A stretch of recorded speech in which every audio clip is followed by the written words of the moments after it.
dessas catástrofes. Senador Cacildo, eu queria lançar uma pergunta de um telespectador, é o Pedro Paulo Kopeinski, de São Bernardo do Campo, em São Paulo, né, Santa Catarina, em São Paulo. Ele pergunta quais os projetos de uma forma de estabilizar as encostas, como evitar enchentes em propriedades de pessoas, né, físicas ou jurídicas, enchentes de uma forma geral. Ele sugere projetos através de drenagem urbana e como produzir também energia elétrica em prédios públicos e privados. Mas ele se fixa mais nessa questão da contenção das enchentes.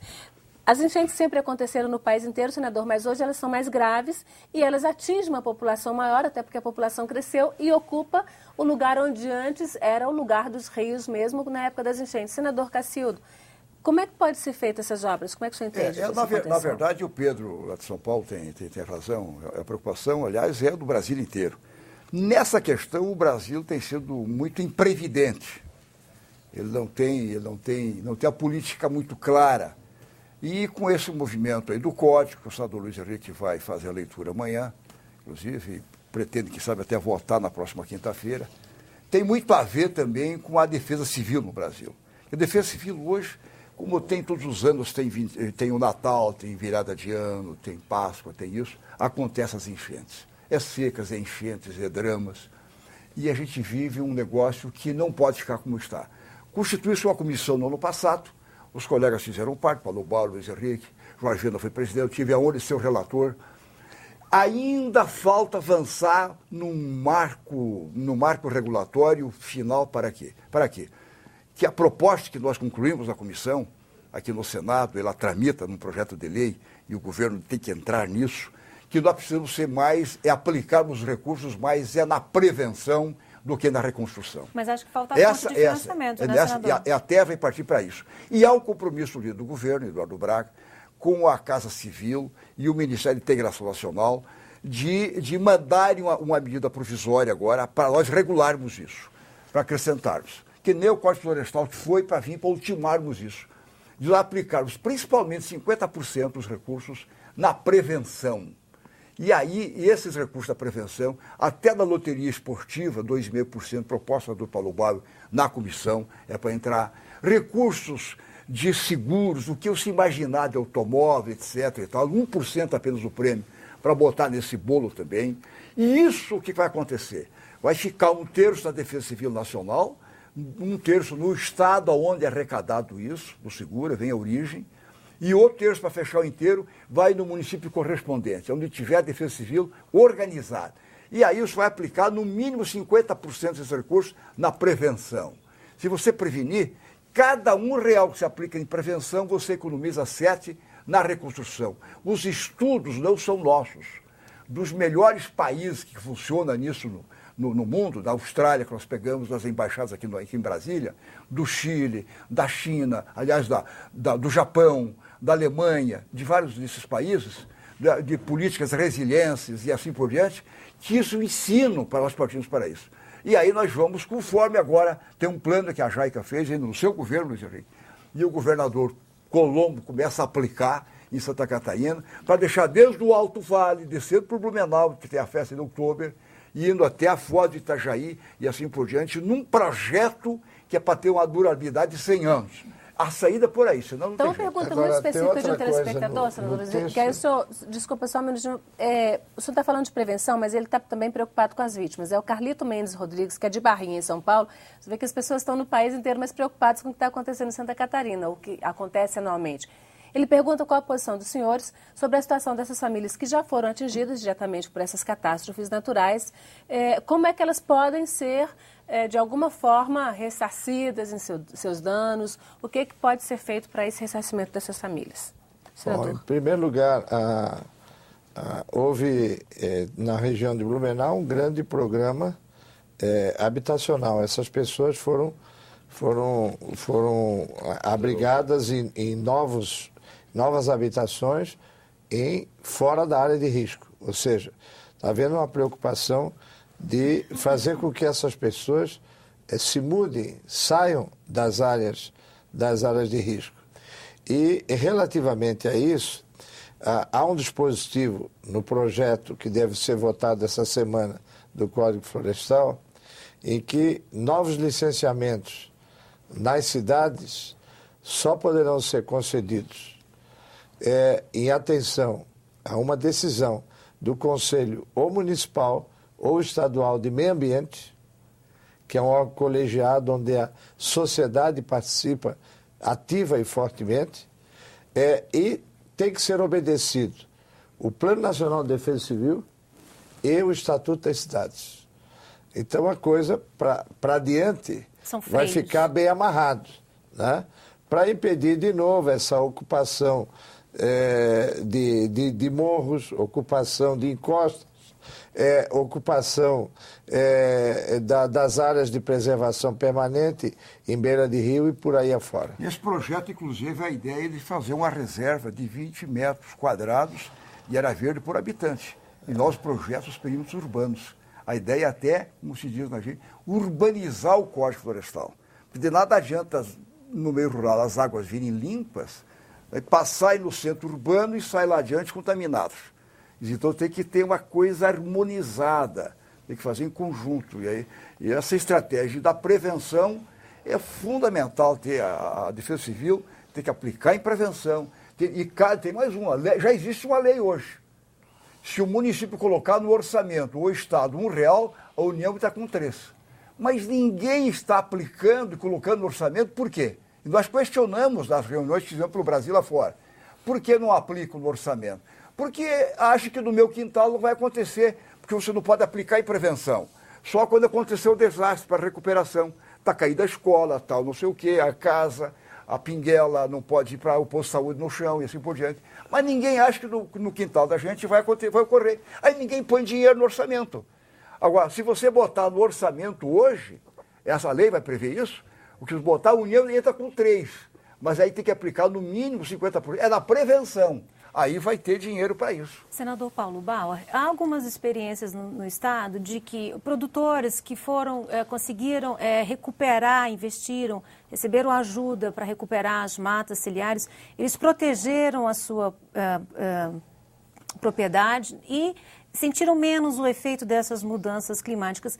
Onde está essa dificuldade tão grande de se avançar no Código Florestal, nessa questão de fazer com que os produtores entendam como é importante preservar essa área? Como eu já disse, nós temos uma população que tem uma circunstância, uma condição cultural diferenciada, mas nem sempre todos podem adotar procedimentos que são adequados. O estado de Santa Catarina é um estado minifundiário, no caso da agricultura. São pequenas propriedades rurais. Aliás, é o estado do Brasil que tem o maior número de propriedades rurais de pequeno porte, de reduzido tamanho. E como é um estado que tem uma condição geográfica muito própria, muito específica, com muitos vales, com muitos rios, com muitos córregos, se o proprietário rural precisar observar com todo rigor, com todo critério, essa questão de área de mata ciliar nos córregos, nos rios, ele não terá mais propriedade onde plantar, não terá mais onde desenvolver atividades suficientes para manter a sua família. Então, por força da necessidade, ao longo dos anos, muitos proprietários não fizeram a preservação de uma área tão ampla, tão grande, de proteção, por exemplo, de córregos, etc.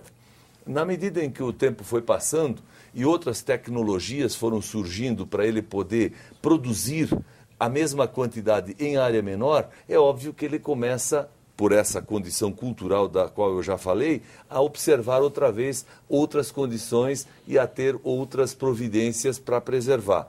O efeito existe, mas não adianta você querer fazer que ele tenha uma área de mata ciliar ampla e não ter a área suficiente para o plantio. Aí ele deixará de ser proprietário rural e vai se mudar para a cidade e lá vai ter um problema social pela falta de habilidades. Nós colocamos aqui em algum momento que Santa Catarina é o único estado que tem o seu código florestal próprio e esse código florestal, senador, diminuiu essa área de proteção de mata ciliar de 15 metros, como é no Código Nacional, para 5 metros. Não, de 30 para 5. De 30 para 5, né? Essa redução, os senhores não acreditam nessa redução, nada dessa série de desastres? Primeiro contar a história. O Código Florestal, que foi revogado recentemente, que é elogiado por ter sido feito por um grupo de grandes especialistas, tá? São homens históricos da ciência agrária desse país, estabelecia 5 metros. E de 65 para cá, entendeu? Se preservou 5 metros. A verdade é que em Santa Catarina nós não temos problema de vegetação ciliar.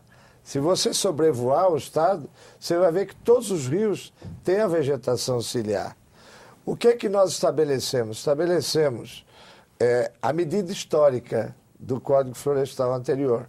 E, na época, isso gerou uma grande polêmica. Tá? Gerou uma grande polêmica. Quer questionar a ilegalidade. E o que é o Código de Santa Catarina perto da medida provisória da presidente Dilma Rousseff? É pífio. Porque, no caso de Santa Catarina, só em rios de 5 metros se preservaria 5 metros de mata ciliar. Em cada lado. Na medida provisória, em qualquer rio, é 5 metros. Para quem? Para proprietários rurais que tenham um módulo fiscal, que em Santa Catarina é 22 hectares. Tá? No Código de Santa Catarina, esses 5 metros eram medidos do maior volume do rio, do maior nível do rio. Na medida provisória da presidente Dilma, é do leito regular do rio durante o ano. No Código de Santa Catarina não tinha nenhum limite. Na medida provisória da presidente Dilma, essa APP só pode ocupar 10% do terreno. Para não acontecer isso que o senador Paulo Maior estava dizendo, de o agricultor não ter terra para produzir, já que os terrenos são muito pequenos. A solução agora seria o que o senhor está propondo, senador? Um gatilho? Não tanto um número tão redondo assim? Isso é outro caso. Isso é para o produtor médio. Produtor médio de 4 a 10 módulos fiscais, certo? Ele tem que preservar uma mata ciliar de 20 metros. Tá? E o que foi aprovado na Câmara e no Senado era uma medida de 15 metros. E aí, então, surgiu uma insatisfação, porque já foi aprovado na Câmara e no Senado, no seio da Frente Parlamentar da Agricultura. Surgiu a proposta intermediária do ministro Reinaldo Stefanes, hoje deputado, de manter os 20 metros, mas limitar a ocupação de área de preservação permanente a 25% do terreno entre 4 e 10 módulos fiscais. E é isso que se está discutindo. Então, o que se procura, na verdade, eu vejo até que lá o senhor, como governador, com os cientistas, é analisar se é 5 metros de cada lado, se é o rio estreito, 5 metros, e ainda, se for cientificamente analisado, e ainda eles reparam para ver se sobe ou não sobe. Se for pequeno módulo, ele fica praticamente com mais de 25 metros de reserva permanente. E eu preciso só fazer uma observação. Se tem alguém que sabe cuidar do rio, que sabe cuidar do córrego, é exatamente o pequeno proprietário rural. Porque aquilo é a garantia da sobrevivência dele. Ele cuida mais do que qualquer outro. Às vezes alguém pode ter 20 metros, 50 metros de mata ciliar, mas tem que se ver o que ele vai despejar no rio pelos caminhos que levam detritos, dejetos. O nosso cuida muito e cuida bem. Bom, vamos então mais um intervalo, senador. Vamos para um novo intervalo e voltamos daqui a pouquinho para continuar nessa questão da sustentabilidade e introduzir outros assuntos como o turismo em Santa Catarina. Você ainda pode participar pelo Alô Senado, o 0800 61 2211, pelo site senado.gov.br/Alô Senado ou pelo Twitter @TV Senado. A gente volta já.